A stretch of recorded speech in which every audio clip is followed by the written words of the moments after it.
Good morning, hospitality. How you guys doing? Good morning. You sound like Happy an award Monday. winner. Best day of the week.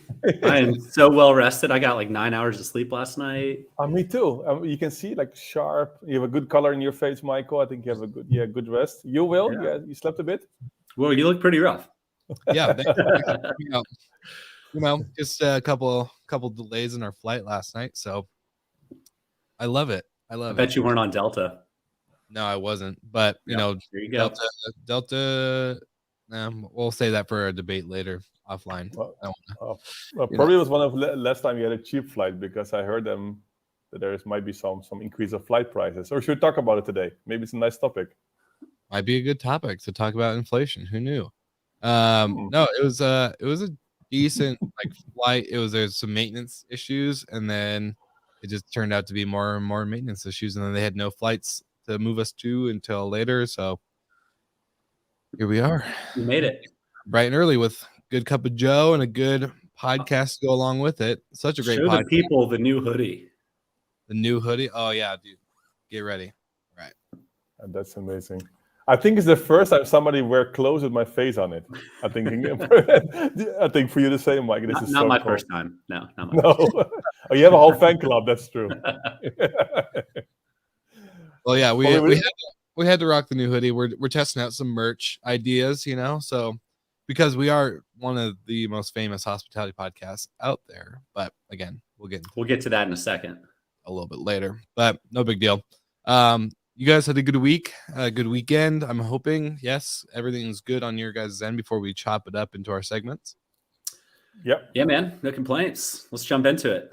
All right. So I guess we'll just go with who goes first. Nose goes. Okay. Rock, paper, scissors. All right. Let's do startup of the week, since that we always usually do what's with the noise first. We'll end on a high note. We'll end on a good note. There you go. There we go. All right, let's go.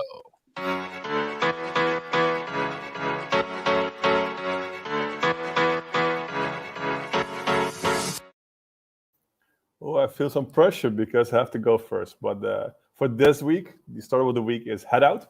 It's an on-demand mobile marketplace that helps travelers discover and book the most incredible tourist activities, events, and tour experiences in town for the next 24 hours with discounted prices. So well done. They raised $30 million. It's a Series B. They did a few rounds already before. I think in total they raised around 57. Their CEO, I think Faroum Kana, is super happy with this round. So with 30 million, they can increase actually spending. They can come back stronger. So well done, the team of Head Out and their CEO. So let's see how they spend the 30 million in an industry which is actually recovering probably soon with more activity. So guys, good luck and well done.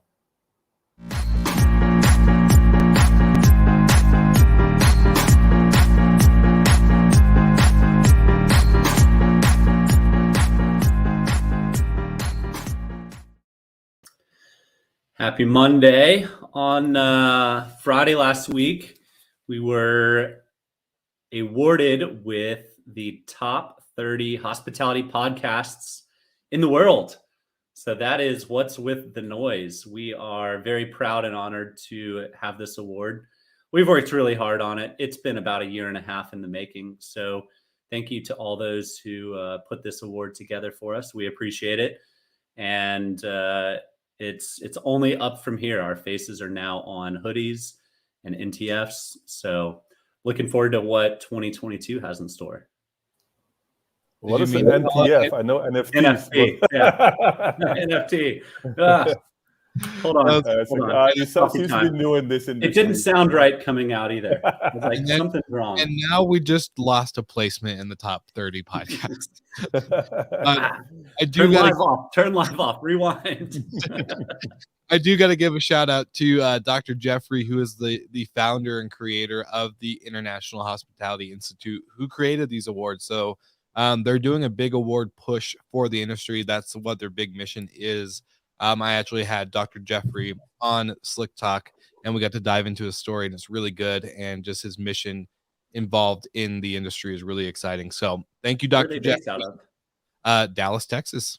Uh-huh. Yeah.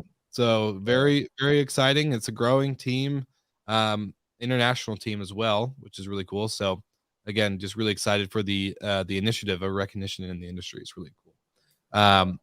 Proud. Yes, it was a good moment. You know, it was like the You good had morning. tears? A little bit. You know, a lot of my babies were on that list. You got Slick Talk, GMH, and then all the or not NFTs. Oh my gosh, all the HFM. A lot of the HFM crew was on that list, and some of the ones that we actually just signed this last week or so were on that list. So it's really exciting to see that podcasts in our space are really, really taking off. So before we get to our topic of inflation and going into, you know, all the crazy travel, budget, costs, expenses, all that stuff, let's jump into a quick message from our sponsors at Breezeway, because .io.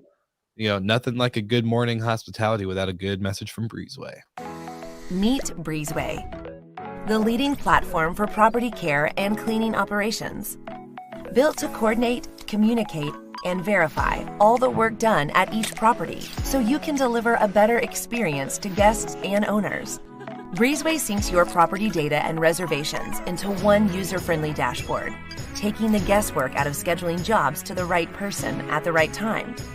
Teams in the field use mobile checklists to get their work done, letting you monitor issues and progress in real time, giving you confidence that every job is done right and every property is clean, well-maintained, and ready.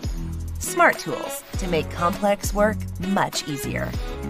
Best of all, Breezeway integrates with dozens of PMS systems and IoT devices, so you can optimize your property service programs without switching the systems you already use. Nice. Breezeway has an entire messaging platform too, for texting automated service updates, communicating with guests and residents, and offering additional services like extended stays. Delivering quality property care and service is challenging. Breezeway has you covered each step of the way with tools like detailed owner reporting, safety inspections, and inventory tracking. You'll drive more service revenue, save thousands on operation costs, and boost client satisfaction. It's time to power your property care with Breezeway. Go to breezeway.io to learn more.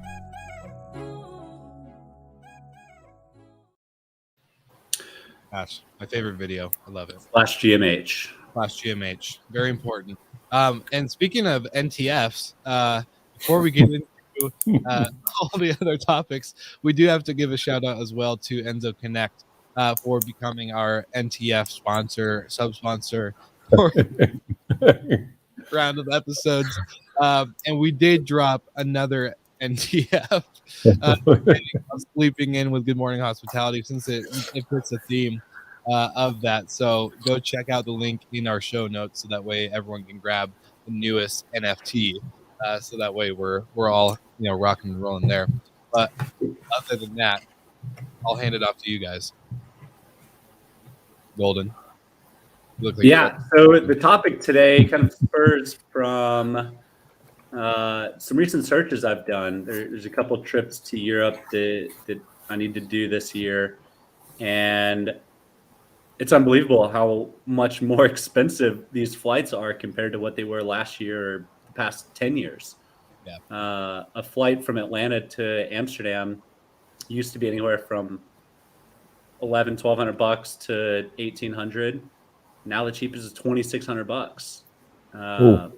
So flights, and that's from a major hub to a major hub. It only goes up from there. And when you look at what companies have done with their travel budget, they've shrunk their travel budgets. And with inflation going up so much, it's really tough to see how there's going to be a whole lot of trips done this year for companies, which is a shame, because I think a lot of the conferences are really going to be back in full force this year, where we saw a lot missing last year. But companies are going to have to pick and choose what conferences, because nobody has a budget that's 40% higher than they were planning. Maybe some companies do. Maybe some are better at forecasting inflation than others. But I can assure you that we certainly have not forecasted 40% increase in travel costs. So it makes us take a good hard look at what events we are going to and what we aren't going to. Well, it was an economy class ticket for $2.5K just from Atlanta to Amsterdam. Yep. Ouch. Wow. Yep. Now, in miles, it was actually pretty cheap. So the inflation has not caught up to Sky Miles. But what if you buy Sky Miles, so it didn't work out that you buy those extra miles? The price of Sky Miles is essentially the equivalent of $900 or $1,000. Like really not bad. So yeah, I mean, it comes down to some decisions on what trips you make and what trips you don't, or staying over longer to try and get as much done on a big international trip as possible. So I was checking some flight actually from Amsterdam indeed to the US. I think I checked Miami or New York. Wasn't so bad. I think it was around $600-700. So it was still okay. I think before maybe it was around 500, so it went up yesterday. But still, it was not as ridiculous high as yours. Yeah, and I mean that's business travel, right? So every company has a budget set aside for travel, and it's going to be hit a lot earlier in the year this year than prior years. COVID restrictions are becoming more relaxed. A lot of countries have announced certain dates that they're not going to require any more testing or shots or proof of whatever. Which is great for travel, but if it costs twice as much just to land there, and we all know what food and beverage costs and hotel costs and all of these things, like even Ubers are crazy expensive relative to where they were. So it makes it a lot harder for that individual or that couple or the friend group to make a big trip this year until wages can kind of supplement the gap there. Well, the same with food and beverages. Actually, there was an article yesterday in here as well in the media that goes up quite a lot. So it's not only the flight; it will be for sure the hotels as well. I think they will just do less discounts. And I think the third thing is that if your spends, right? If you just go out for dinner, it's gonna be much more. So your total journey to move somewhere else will be much more. So yeah, let's see if they want to just get business back. I think indeed what you said, it will be less and less, because if your budget goes up at 40%, yes, you're gonna just go less and just gonna make the calculation. Same what we do. If some people from our team wants to go to a conference, we ask them, okay, what is the return? Who are you gonna visit and everything? And if I see the cost goes up before, because okay, it could make sense, but if the cost goes up quite a lot, you might say just stay home. Yeah. Yes. So I was gonna say the one thing I keep seeing like that's gotten up in all these reports or articles is flights, food and beverage, and the hotels, but for no reporting really like on these mainstream articles or anything like that on like vacation rental lodging, any type of different accommodation type. Granted, there's been articles on it that expect it to be astronomical this year. So the summer that we saw with 2020, 2021, are we going to expect that this year going even higher or as high? Like what are those prices? I would guess it would be even higher than last year for two reasons. One, people can't afford to get on planes anymore. You can't send a family of 4 to Italy for flights less than 10 grand, right? So you'd rather put 5 grand towards a luxury vacation rental in some nice part of the country and just drive there and save half your money, right? So I would suspect drive-to markets just continue to thrive in the US and probably in Europe as well. Ross, what are like train tickets? Do you have any familiarity with what are they rising as high as the others? Don't ask me for when it was the last time I took a train. Actually, I have no. What about private helicopters? What do you know about those? This? I know. If you look at it's quite okay. If you look at the train tickets, it's still, if you look at the Netherlands, I would just say I think you have a day ticket. You're just crossing the whole country for $40 or something. You can cross. I think there's trains and go from even to Paris. It's pretty affordable. I didn't check it recently. The same in Poland as well. So I think this become more mainstream as well. People say, okay, I would just take a train or eventually before it was the convenience, the flight were maybe also too cheap, right? Especially when you have in Europe a lot of low cost carriers, so the EasyJet of this world. So for $30 you could fly to London. This might change. I didn't check it recently, but yeah, you might say, okay, then in that case, if the difference is small, I think I prefer the convenience of a train where I can eat something and not have to wait in the airport, and it's also it's something differently. So I didn't check the price tickets of the trains recently. But I don't think they're expecting an inflation there. That's not what I noticed so far. Yeah. Helicopters, in that case, I just know I have my price. No kidding. I wish. I mean, it makes sense why scary. flight prices have gone up so much. Fuel has gone up astronomically. Labor costs have gone up. Well, not even just labor costs, but just getting anybody to work in general. And these fields, are like we kind of talked about in the beginning, was that our flight got delayed, but there was really no crew on the maintenance side. It seemed like there was a very skeleton crew for a big plane that's carrying a couple hundred people.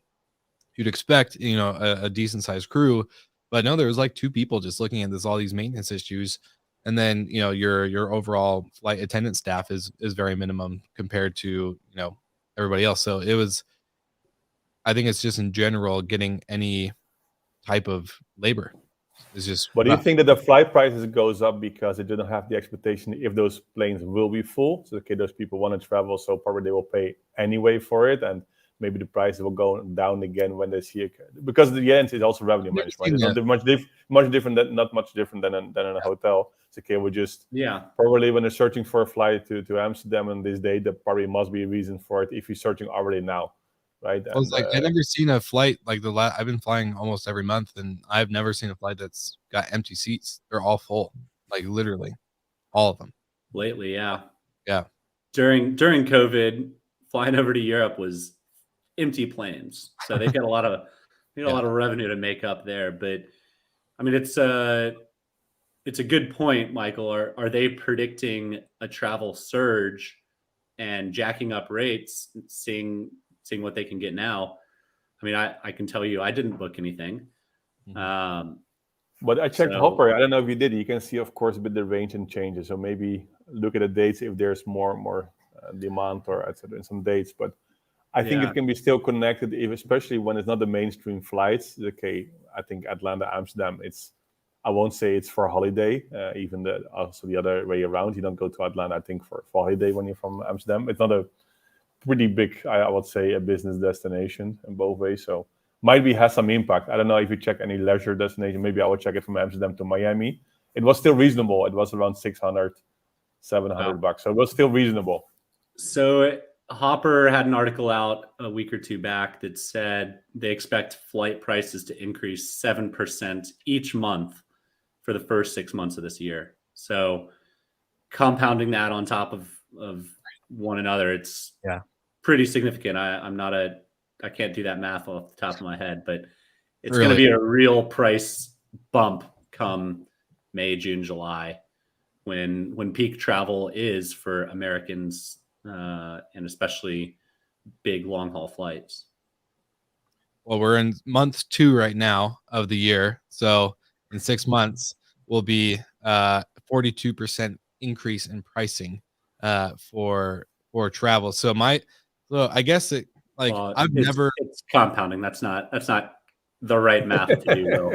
No. Well, whatever. Compounding. 1.07 multiply 1.07, etc. There we go. Yeah, whatever that may be.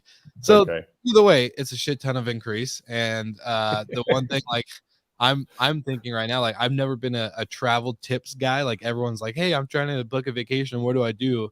Do I book on Airbnb? Do I book on Expedia or Booking or whatever platform? Or all these questions I get. And the one thing I would say right now, just anyone listening, is just book your stuff like today before it goes up, because at the end of the day, you're just going to be paying a lot more for something that you don't really need to pay a lot more for. If I did the math right, it's a 50% increase in the next 6 months. I was only off by like 9%, so 8%, whatever. But still, if they want to have a good deal, I still recommend them to check Bidum.com. That's what I still want to say too. So just pay a subscription. That's it. You don't have to pay for anything ever again. Just subscribe to life. No, that's it. That's very interesting though. Just the overall increase of Yeah, I know. I'm just thinking of all my future trips. I'm like, damn, I got a good deal now. So thankfully, those were booked ahead of time. What's it look like for conferences in the sense of like if you were to make a prediction or even just do you think the attendance level is going to be as expected, or what are your thoughts on it? Are we going to see empty conferences? Because we're doing one in Miami in October, so would Well, before I was planning already like around those months, like almost the full year. Like, okay, I've got it in March, I have the ITB, then this one. Now I just don't know, right? It just ITBs for March is already canceled anyway, and the rest is pretty unclear. Yeah, probably Focus right again, probably, but yeah, it's so unclear actually where to go, and so I think that's also what's going to happen. People are just waiting really last minute. I think the early bird tickets of the Focusrite conference those days, I think they don't go so quick as maybe years before, even though they're still expensive. Yeah, I think the ones that rely more heavily on international travel are probably going to be hurt, but I think all the domestic ones will do well. Yeah, I agree. So, I mean, the big question is, does it come back down? Like, if there's no demand, they're going to have to pull prices back to fill the seats. Yeah, do we think there's that much pent-up demand? But it will be the same discussion again, right? You see that sponsors, some conference has difficulties with finding sponsors. I just know from one pretty big conference, actually in Forma, they have really issues now because they can't find sponsors in the industry. What you're going to do, then you have less attendees. It means also less income from potential ticket sale. So you mean you have to increase the ticket sale or the ticket price, but then probably less people come because the ticket price is too high. So yeah, let's see what's going to happen. But I think some conferences have some difficulties there. And what is needed is the same, what the airlines probably have the same prediction. Okay, are we going to increase the prices because then we're compensating maybe less occupancy, or indeed are we going to lower the price? Hopefully they will book, but with the result that you probably have much less revenue. So revenue management, the same for conferences, is tough. Trust me, I know. It's, you're a specialist on this one. What is your opinion? I honestly, I don't think we're gonna have an issue in Miami or in the States because of the overall like the easy accessibility to get to Miami. Like we did a happy hour event and we had 3 people flying from New York just to spend the night to have this happy hour event. So, I think the domestic side is gonna be fine, but going over to Amsterdam for Focusrite, like I don't know how many companies are going to be able to do that at that price. If nothing comes down, why would they spend more money on flight and lodging, for that, when at the end of the day they could probably spend a little bit more here in the States or the same amount in the States, with more possible visibility. I don't know. But maybe that's going to happen, that you have made smaller conferences indeed more locally than a few big ones actually. So that might happen. Is okay, you have the folks at Amsterdam probably attract more people indeed more locally now, and then you might have more conferences. I think one of them maybe is Uzakroта. Maybe it's an example. There's the one which is the largest one in Turkey, pretty big one. There's thousands of attendees. I think the coming year they have 5 or 6 conferences in different places. So. And they have one in Baku, they have one in different places in Belgrade. So they're doing it more locally as well. So okay, people probably travel less. So let's do it on a smaller scale, but then indeed do it locally. Sometimes you get more out of the smaller events. It's more I personal. guess so, You meet everybody. I prefer the smaller events for a number of reasons, but you also miss out on the opportunity to meet somebody that is not part of the network. That's going to happen. You'll meet probably always the same people, the same maybe 100 or 200 people, which you see probably, which you already know because they're in your same area or same place. So exactly. I mean, we'll see. It'll be an interesting road to recovery for travel and tourism. So which one you go for sure, Michael, this year? Focusrite in where is it? Phoenix? VRMA. For sure. I think that's in Vegas this year. Yep. Focusrite, most likely. And I mean, really. Yes. Yeah. I heard really, that's probably it. I don't think there's anything else on the. I heard there's maybe something in Miami. Yeah. The the Book Direct show and Destination Air Awards are coming to Miami. So what up? Just and then Antonio's Vacation Rental World Summit is my favorite event of the year. The flights costs, it's real, man. It's going to be. We'll see where budgets end. Where is it this year? Because it's always in like exotic, like it's in Porto this year. Okay, so it's where my COVID journey began. So it'd be nice to like end the COVID journey there this year. So we'll see what happens. Well, hopefully that is the case, that we're just ending. Like, let's just stop. Can we just cut it off? You can already feel it. The news is not covering it as much, and people, pretty much everyone's already had it. So yeah, I think everyone's kind of moved on, which is great. But maybe that's why airlines feel like they can jack prices up. And yeah. But Will, you're the NFT guy, right? You just know everything about NFTs. And I heard so many people say, yeah, this whole virtual land in metaverse and everything, right? I still don't get it, but for sure you do get it now. Do you think there will be some events coming up in the metaverse? I think it's going to take a while for our industry to adopt the metaverse. Honestly, I think we're all about real experiences. Huh? We're about real experiences, not. And at the end of the day, that's a cool experience to be in. Like if the metaverse is actually designed the way it is and the way they advertise, which it's not. Still looks like RuneScape in 2003. So if you ever played RuneScape, I'm talking about like the worst graphics ever. Okay, well, anyways, come on, CryptoPunks. You saw how this looked like. Yeah. CryptoPunk, and they're like, yeah.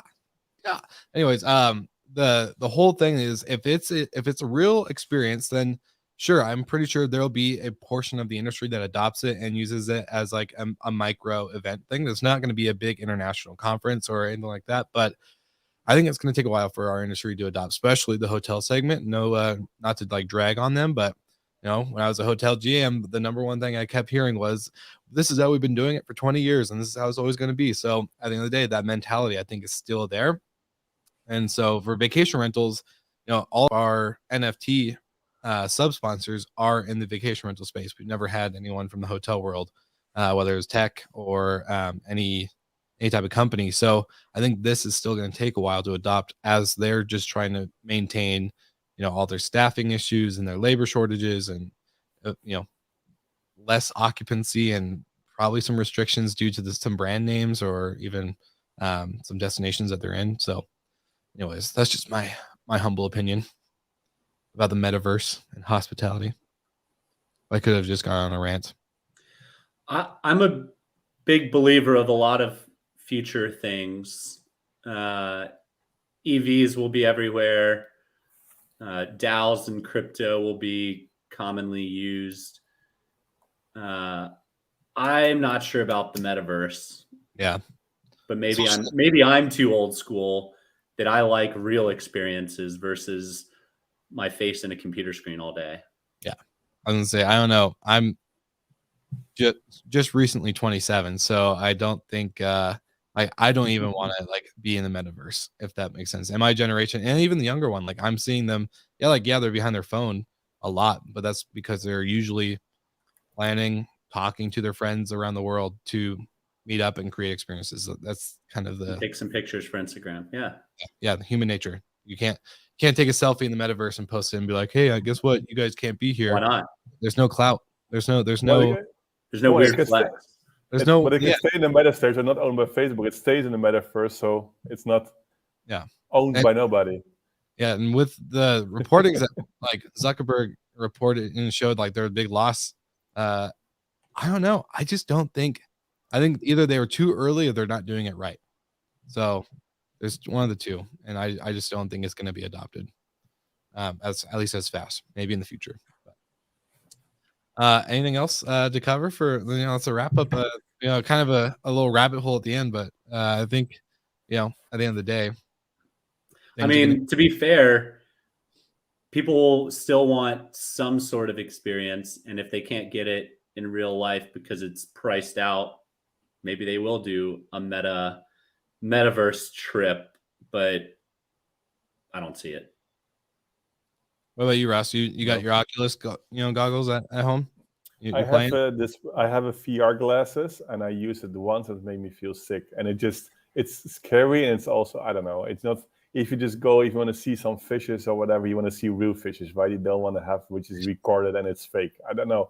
For me, this is strange. And I heard Jordan Belfort speaking about how this whole moving, and well, I think he heard it somewhere else as well, so I don't think it's his own content, but how things are moving into the metaverse and everything. And then there was one question is, like, can real estate or whatever, can it move to the metaverse? Can you really imagine, like, you can buy some virtual land in some games, but making it, I don't know. It would be really cool to virtually walk through the house before you book it. Like that would be cool. But this is metaverse. This is just VR. This is not metaverse, True. right? This is more giving a better experience, and this is yeah. Matterport is like V1 of that software anyway. Yeah. Very true. Very true. Well, shout out Matterport. You got a free ad here. And our new sponsor starting next week are Matterport. That'd be funny.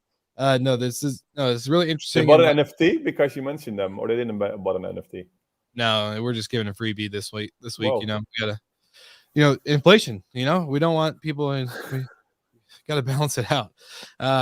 So no, this is really good stuff. And as we're planning more trips, I know us three are trying to get some in-person conferences and some live GMH in-person episodes. So it's gonna be interesting to watch. Probably a topic that will be continuous throughout conversations in the future. But good week, good episode. You guys have anything else to add? Can't wait next week, as I'm really proud to be also award-winning podcast show host. So no, can't wait. Awesome. Okay. No, well, that makes sense. I'm laughing, but I was super proud when I saw this mentioned there, saw this list. And then, there was also like top executives, and I was pissed I wasn't there, but okay, I was just... And I was like, should I send them an email that they forgot me? It's okay, no, but it's pretty weird actually to do, so I just didn't do it. But then I saw actually that we were in the list of top 30 hospitality podcasts. Like, well done. That's actually pretty cool. Yeah, we lots more to accomplish. We couldn't do it without all of our listeners, so thank you. Seriously, Thank you. and we had quite a few live streamers today as well. So thank you for the live watchers, the live audio listeners, and that's it for today. So we'll see everyone again next week, and probably a little bit more coffee and a little less NTF talk. So thank you guys so much. NFT, NTF. Now I'm really confused. All right. See you in the metaverse. Bye, guys.